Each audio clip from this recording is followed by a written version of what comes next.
안녕하세요. 사연을 부탁해입니다. 오늘의 사연을 소개하겠습니다. 우리 부부의 인연은 대학 시절로 거슬러 올라갑니다. 우리는 같은 꿈을 품고 법대를 다니면서 자연스럽게 가까워졌고 서로에게 의지하다 보니 연인 사이로 발전한 건 어쩌면 당연한 수순이었다고 해야 할까요? 둘 다 목표가 확고했던 만큼 졸업 후에도 같은 길을 걸었는데요. 함께 로스쿨에 진학했고 밤을 새워가며 공부하면서 서로를 더욱 깊이 이해하게 되었습니다. 변호사 시험을 준비하는 동안에도 힘든 시간마다 서로를 다독이며 힘을 냈어요. 다만 아내는 학창 시절부터 늘 저보다 한 발 앞서 나가는 사람이었습니다. 이해력도 빠르고 성실하기까지 하다 보니 공부를 하면서도 자연스럽게 아내에게 많은 도움을 받았어요.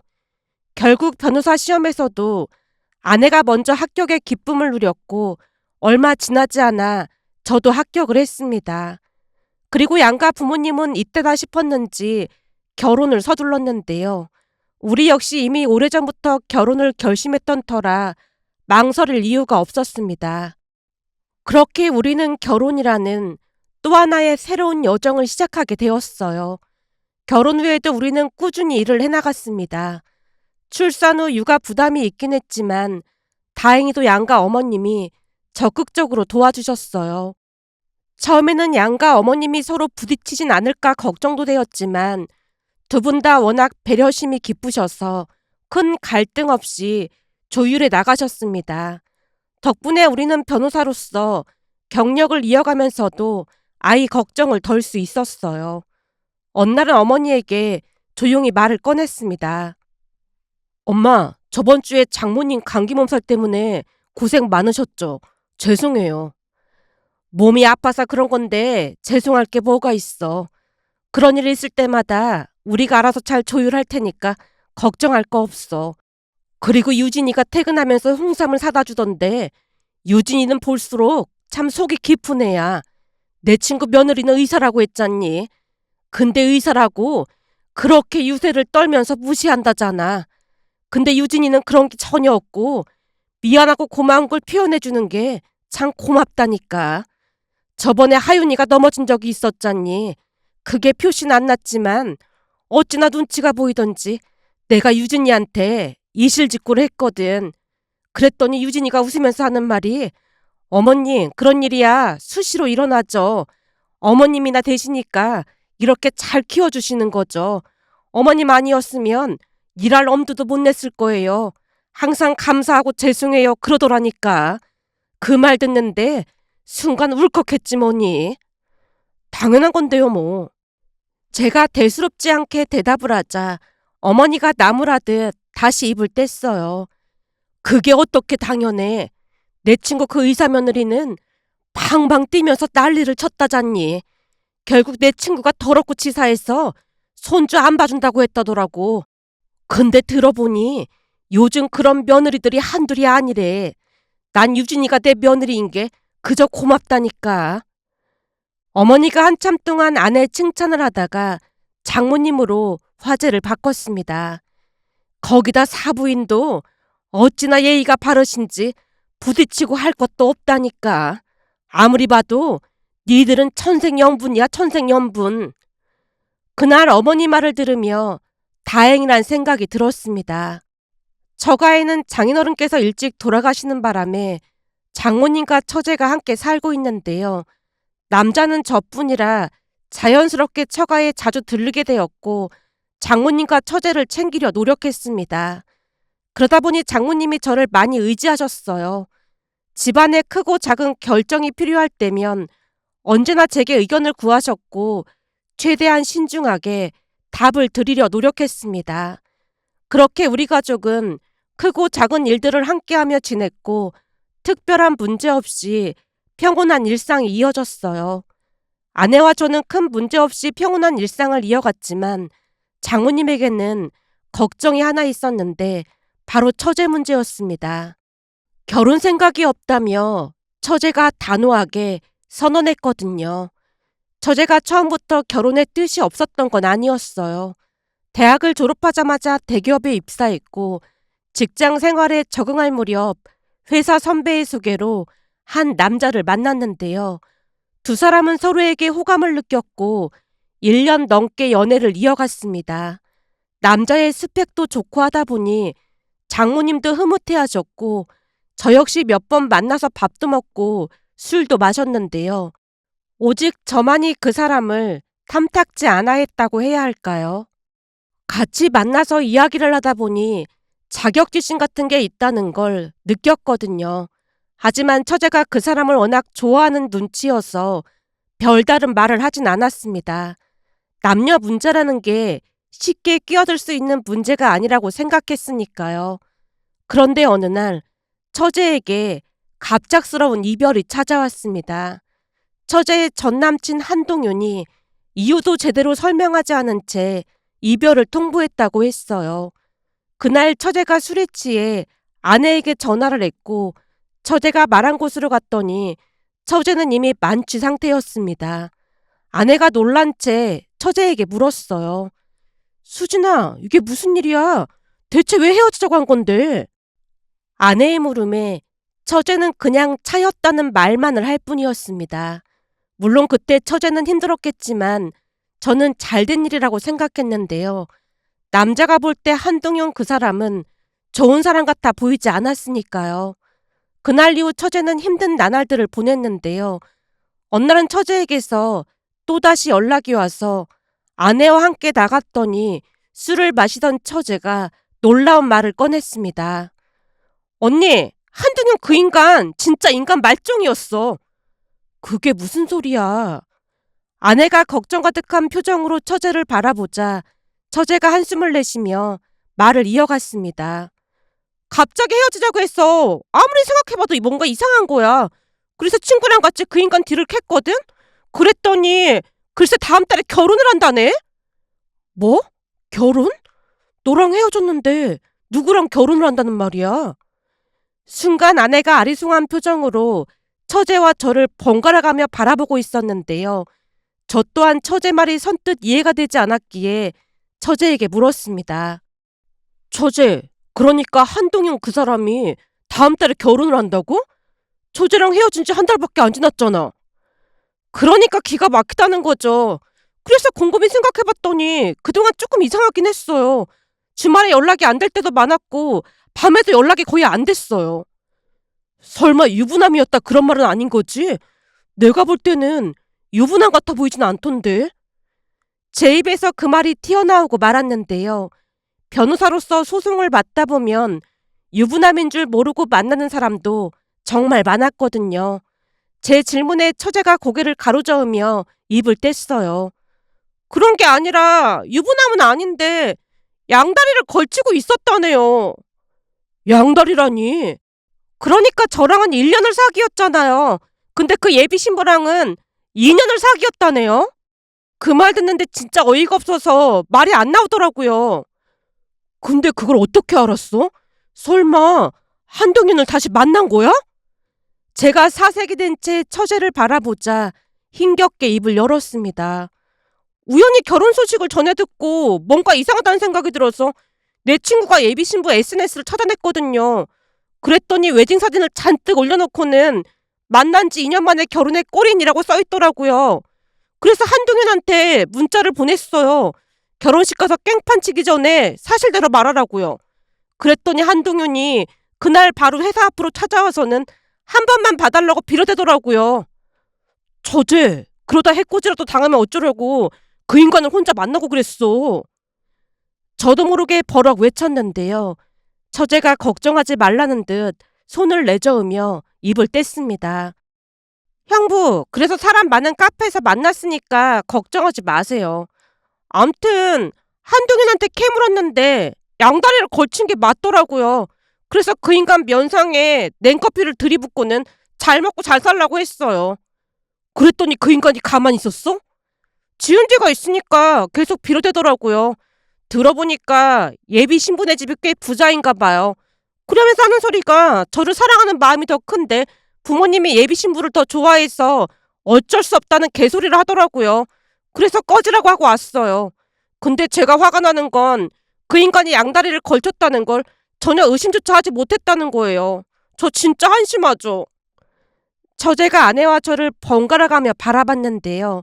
제가 급히 위로의 말을 건넸습니다. 처제, 내가 변호사로 일을 하다 보니까 속이려고 작정하면 말이야. 아무리 똑똑한 사람이라고 해도 속아 넘어가더라고. 그러니까 너무 자책할 필요 없어. 난 오히려 그런 인간이랑 엮이지 않아서 다행이라는 생각마저 들어. 그날 아내와 제가 많은 위로의 말을 건넸지만 사랑한다고 말하던 사람이 그리고 함께 미래를 꿈꿨던 사람이 감쪽같이 속였다는 사실에 처제는 큰 충격을 받은 듯 했습니다. 배신감과 상처는 쉽게 아물지 않았고 그날 이후 처제의 마음속에는 결혼이라는 단어가 완전히 지워졌다고 해야 할까요? 어느 날 처가댁에서 가족들과 함께 식사를 마친 후 와인을 한 잔씩 마시고 있었는데요. 분위기가 한층 부드러워질 무렵 장모님이 조용히 입을 열었습니다. 수진아, 내 친구 조카 중에 아주 괜찮은 사람이 있다고 하는데 만나서 밥이나 한 끼 먹는 게 어떨까? 엄마, 내가 지켜본 결과 세상에 믿을 수 있는 남자 사람은 형부밖에 없다는 결론에 다다랐어. 결혼 잘못해서 인생 망치느니 난 그냥 혼자 살 거야. 수진아, 다 그런 건 아니라니까. 그놈이 나빴던 거라고 했잖니. 네 말대로 형부처럼 괜찮은 사람이 또 있을지 어떻게 알겠어. 그러려면 선도 자주 보고 그래야 하는 거야. 엄마, 내가 볼 때 정상적인 남자를 찾는다는 건 모래사장에서 바늘 찾기보다 힘든 일이야. 고로 난 절대 결혼 안 할 거니까 그런 줄 알고 있어. 장모님이 무언가 더 말을 하려다 멈칫했는데요. 처제가 충격에서 벗어나길 바라는 마음이 컸던 만큼 어떡하든 처제를 설득하고 싶어하는 모습이었습니다. 결국 장모님이 다시 입을 때려던 순간 제가 조용히 장모님을 바라보며 그만하라는 눈짓을 보냈고 장모님이 한숨을 내쉬고는 말없이 와인만 마셨습니다. 자연스럽게 화제는 다른 이야기로 넘어갔지만 장모님 얼굴에는 아쉬움이 가득해 보였습니다. 그렇게 시간은 흘러갔고 그 대화가 오갔던 날로부터 어느덧 1년 반이 지나갔는데요. 어느 날 아내가 조심스럽게 말을 꺼냈습니다. 여보, 수진이가 내일 중대 발표를 하겠다고 같이 점심 먹자네? 중대 발표? 처제한테 무슨 일이라도 있는 거야? 갑작스런 말에 순간 긴장했습니다. 별별 생각이 스쳐 지나갔지만 아내가 웃으며 고개를 저었어요. 아니, 무슨 일이 있는 건 아닌 것 같아. 내가 엄마한테 살짝 물어봤는데 요즘 수진이가 계속 늦게 들어오고 주말에도 자주 외출한다고 하더라고. 그게 무슨 뜻이야? 설마? 아내가 의미심장한 표정을 지으며 살짝 미소를 지었습니다. 그냥 느낌일 뿐인데 남자친구가 생긴 것 같아. 정말? 진짜 잘됐다. 저도 모르게 큰 소리로 외쳤어요. 처제의 다친 마음이 열릴 날을 손꼽아 기다려왔다 보니 그 어느 소식보다 반가운 소식이었거든요. 다음날 우리는 점심을 함께하기 위해 처가댁으로 향했습니다. 오랜만에 한자리에 모인 가족들이 식사를 하며 담소를 나누던 중 처제가 드디어 본론을 꺼냈어요. 사실은 나 만나는 사람이 있어. 잠시 고요한 정적이 흘렀는데요. 모두가 깜짝 놀란 눈으로 처제를 바라봤습니다. 만난 지 반년쯤 됐는데 이제 집에 인사시키고 싶어. 정말이야? 어떤 사람이야? 장모님 얼굴에 화색이 돌았습니다. 그게 아주 좋은 사람이야. 처제의 표정에는 확신이 가득했고 천천히 말을 이어갔습니다. 아무리 생각해봐도 이 사람을 놓치면 안 될 것 같아서 결혼하기로 결심했어. 너 절대 결혼 안 하겠다고 했잖아. 대체 어떤 사람이길래 그렇게 빨리 마음이 바뀐 거야? 장모님이 놀라면서도 기쁜 기색이 역력했습니다. 엄마도 보면 좋아할 거야. 성격이 엄청 좋고 무엇보다도 진짜 착해. 처제는 내내 남자친구 자랑을 늘어놓았고 가족들은 그의 모습을 상상하며 기대감에 부풀었어요. 그날 우리 모두는 곧 만나게 될 예비 동서를 떠올리며 설렘 가득한 하루를 보냈습니다. 시간이 흘러 드디어 예비동서가 인사를 오는 날이 되었어요. 온 가족이 기대에 부풀어 기다리고 있었지만 막상 그를 마주한 순간 모두가 할 말을 잃고 말았는데요. 다들 말을 하진 않았지만 순간적으로 우리는 같은 생각을 하고 있었다고 해야 할까요? 우리는 처제의 이상형을 누구보다도 잘 알고 있었거든요. 예전부터 처제는 얼굴이 하얗고 마른 체형의 남자가 이상형이라고 말하곤 했어요. 물론 한동윤과의 일 이후로는 이상형에 대한 이야기를 일체 꺼내지 않았지만 그 이전까지는 그 취향이 꽤 확고했습니다. 그런데 우리 눈앞에 서 있던 예비동서는 그런 이미지와는 거리가 한참 멀었어요. 얼굴은 까무잡잡했고 체형도 다소 통통한 편이었으니까요. 처음에는 장모님이 환한 기대의 눈빛을 하고 계셨는데 그 눈빛이 점점 변해갔습니다. 마치 바람 빠진 풍선처럼 허탈한 표정이 되어가는 것이 눈에 보일 정도였어요. 하지만 연륜이 있으신 만큼 애써 표정 관리를 하며 식사 자리를 이어갔습니다. 그리고 본격적인 질문이 시작되었어요. 장모님은 예비동서에게 이것저것 질문을 던지며 조심스럽게 탐색을 시작했지만 질문이 이어질수록 장모님의 표정은 점점 더 굳어져 갔습니다. 그도 그럴 수밖에 없었던 것이 예비동서는 학벌도 지방 국립대를 나왔다 보니 한양대를 졸업한 처제와 많이 차이가 날 수밖에 없었어요. 거기다 회사도 중소기업이라는 말에 시간이 갈수록 장모님 얼굴에 먹구름이 가득했는데요. 예비 동서의 가족관계를 묻던 순간 홀어머니의 외동아들이라는 소리를 듣자마자 장모님이 가늘게 한숨을 내쉬었습니다. 그 모습을 본 처제가 장모님의 옆구리를 몰래 콕콕 찔렀지만 장모님은 이미 넋이 나가 계셨어요. 식사가 끝나고 예비동서와 처제가 집을 나서자마자 장모님이 곧장 아내를 불렀습니다. 유진아, 가서 소화제 좀 가지고 와봐. 왜? 체했어? 지금 내가 안 체하게 생겼어. 장모님이 짜증스럽게 손을 내저었습니다. 아니 어쩜 마음에 드는 구석이 하나도 없을 수가 있냐. 우선 외모부터가 내 스타일이 아니야. 아내가 황당하다는 표정으로 입을 열었어요. 수진이가 같이 살 사람이잖아. 근데 엄마 이상형이 아닌 게 무슨 상관이라고 그래. 그리고 외모가 뭘 그렇게 중요하겠어. 내가 볼 때 수진이 저게 지금 제정신이 아니야. 아무래도 그때 받은 충격에서 아직 못 벗어난 게 확실하다니까. 정신이 조금 헷가닥한 것 같아. 엄마, 무슨 그런 말까지 하고 그래. 나는 수다분한 게 오히려 마음에 들던데. 2번만 수다분했다가는 아주 큰일 나겠네. 장모님이 머리를 절레절레 흔들며 다시 한숨을 내쉬었습니다. 내가 단순히 외모만 보고 그러는 게 아니잖아. 홀어머니의 외동아들이라잖아. 그것뿐이야? 대학도 그렇고 직장도 중소기업이라잖아. 도대체 뭐 하나 마음에 드는 게 하나도 없어. 이서방, 자네는 어떻게 생각해? 자네가 사람 보는 눈이 있잖아. 그러니까 솔직하게 말해보게나. 제가 볼 때는 성격은 아주 괜찮아 보였습니다. 정말 그래 보였어? 혹시 내 기분이 안 좋으니까 그냥 위로치 않은 말은 아니고? 장모님이 눈을 가늘게 뜨며 제 표정을 유심히 살폈지만 잠시 생각에 잠겼다가 솔직히 털어놓았습니다. 장모님, 사실대로 말씀드리자면 저는 예전에 한동현이 정말 마음에 안 들었습니다. 하긴 그때 그 얘기는 나한테 했었지. 장모님이 고개를 끄덕이며 기억을 떠올리는 듯 했고 그때 느꼈던 불편한 감정이 다시 떠올랐습니다. 저는 첫인상을 굉장히 중요하게 생각하는 편이에요. 근데 한동윤은 처음부터 뭔가 꺼림칙했어요. 눈웃음을 살살 치면서 말하는 게 왠지 마음에 들지 않았고 대화할 때마다 허세가 심한 것도 좀 거슬렸거든요. 그랬었지. 그럼 상민이는? 물론 상민 씨 조건이 좋다고는 할 수 없지만 제가 변호사로 일하면서 느낀 게 하나 있어요. 조건 좋은 사람과 결혼했다고 다 행복한 건 아니라는 겁니다. 장모님이 눈썹을 살짝 찌푸리며 제 말을 기다리고 있었는데요. 그동안 변호사로서 상담해온 여러 사례들이 떠올라 덧붙였습니다.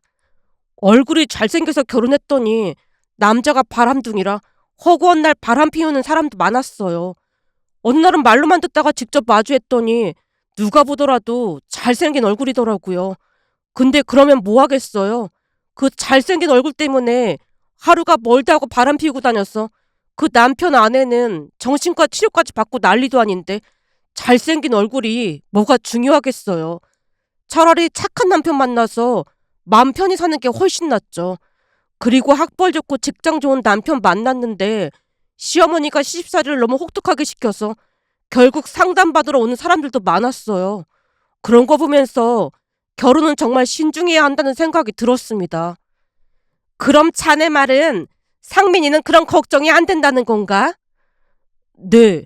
우선 오늘 밥 먹을 때 보니까 처제한테 참 다정다감하더라고요. 그리고 멀쩡한 사람은 멀쩡한 사람을 한눈에 알아본다고 하잖아요. 제 눈에는 상민 씨가 아주 멀쩡해 보였습니다. 그때 당시 제 마음은 진심이었는데요. 물론 겉으로 보이는 조건만 놓고 보면 장모님이 걱정하는 것도 이해가 갔지만 그때쯤은 변호사로 일을 하다 보니 사람이란 조건만으로 판단할 수 있는 게 아니라는 확고한 신념 같은 것이 생겼거든요. 상민 씨가 대단한 스펙을 가진 사람은 아닐지 몰라도 말과 행동에서 느껴지는 진실함이 있었습니다. 그 어떤 화려한 학벌이나 직장보다 더 중요한 요소라 믿어 의심치 않았어요. 그렇게 시간이 흘러 처제와 동서는 마침내 결혼식을 올렸습니다. 결혼식을 올릴 때까지도 장모님은 반신반의하는 표정이었지만 저는 처음부터 동서가 진국일 것이라는 확신이 있었는데요. 그 예상은 정확히 맞아 떨어졌습니다. 동서는 가족을 잘 챙기고 배려심이 깊었으며 무엇보다도 처제를 향한 애정이 한결같았거든요. 결국 시간이 지날수록 우리 모두가 동서를 인정하게 되었습니다. 어느 날 처가에 들렀을 때였어요. 거실을 둘러보다가 낯선 물건이 눈에 들어왔습니다. 오? 로봇 청소기 사셨어요? 장모님이 흐뭇한 미소를 지으며 대답했습니다. 이거 둘째 내가 사다 줬어. 상민이가 이번에 중견기업으로 이직을 했다는데 아주 좋은 조건으로 갖다지 뭔가.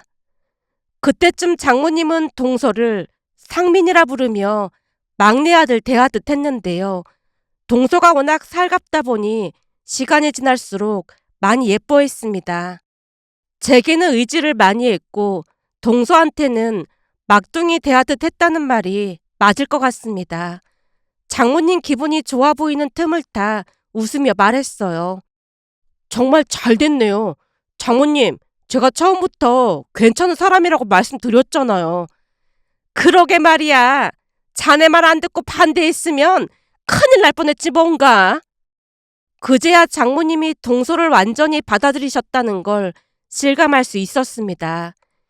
예전에 사주 봤을 때 내가 남편 복은 없지만 자식 복은 있다고 했거든. 근데 요즘은 그 말이 맞다는 생각이 드네. 장모님의 얼굴에는 한박 웃음이 가득했어요. 우리 가족은 한동안 행복한 시간을 보내고 있었습니다. 처제와 동서는 여전히 다정했고 모든 것이 순탄하게 흘러가는 듯 했어요. 그런데 얼마 전 기가 막힌 일이 벌어졌습니다. 모든 일의 시작은 한 여성 의뢰인의 이혼 소송을 맡게 되면서부터였는데요.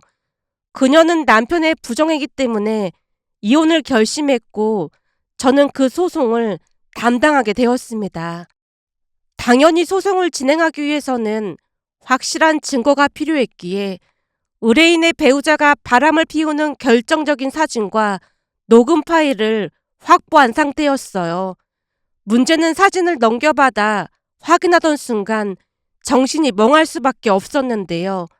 처음에는 확신이 서지 않았지만 어딘가 익숙한 얼굴이었어요. 결국 사진을 뚫어져라 바라보다가 녹음 파일을 재생하던 순간 심장이 철렁 내려앉았습니다. 그 사람은 바로 한동윤이었거든요. 결국 재판 과정에서 한동윤과 마주하게 되었고 법정에서 만난 그는 처음에는 저를 못 알아보는 듯 했지만 잠시 후 제 얼굴을 알아본 듯 그의 표정이 확연히 변했습니다. 눈이 마주치던 순간 얼굴이 새파랗게 질려 있었으니까요. 아무 말 없이 저를 뚫어져라 바라보던 그의 눈빛이 한동안 잊혀지지 않았는데요. 그도 저와 마찬가지로 꽤 충격을 받은 듯한 모습이었습니다. 그리고 재판 과정에서 한동훈의 아내에 어마어마한 증거 수집 덕분에 압도적으로 유리한 위치를 점했고 법정에서도 그 흐름을 뒤집을 수 없었습니다. 한동윤은 결국 이혼을 당했습니다. 그날 법정에서 본 몰락한 그의 모습이 한동안 머릿속에서 떠나질 않았는데요. 재벌은 개 못 준다는 말이 머릿속을 가득 메웠거든요. 그런데 재판이 끝난 직후 염치 없는 한동윤이 제게 다가와 기가 막힌 말을 내뱉는 게 아니겠어요? 사실 나는 수진이가 더 마음에 들었어요. 근데 언니랑 형부 둘 다 변호사라 꺼림칙한 마음에 내가 먼저 차버렸는데 이렇게 만난 거 보면 우리가 인연은 인연인가 보네요. 말은 바로 해야죠. 인연이 아니라 악연이겠죠. 제 말에 그의 입꼬리가 삐뚤어지게 올라가 있었습니다. 그쪽이 변론을 너무 잘한 덕분에 나는 완전 쫄딱 망했네요. 이래서 말 잘하는 인간들이 난 싫더라고요. 그 말을 마지막으로 그가 저를 노려보더니 뒤돌아 나갔습니다. 그 모습에 저는 한동안 그 사람 뒷모습만 바라보고 있었는데요. 그는 자신이 한 행동을 후회하거나 반성하는 기색이 전혀 없었고 그 상황에서도 오히려 남탓만 하고 있었습니다. 그 모습을 보며 만약 그때 처제가 그 사람과 결혼을 했더라면 정말이지 큰일 날 뻔했겠다라는 생각이 밀려왔습니다.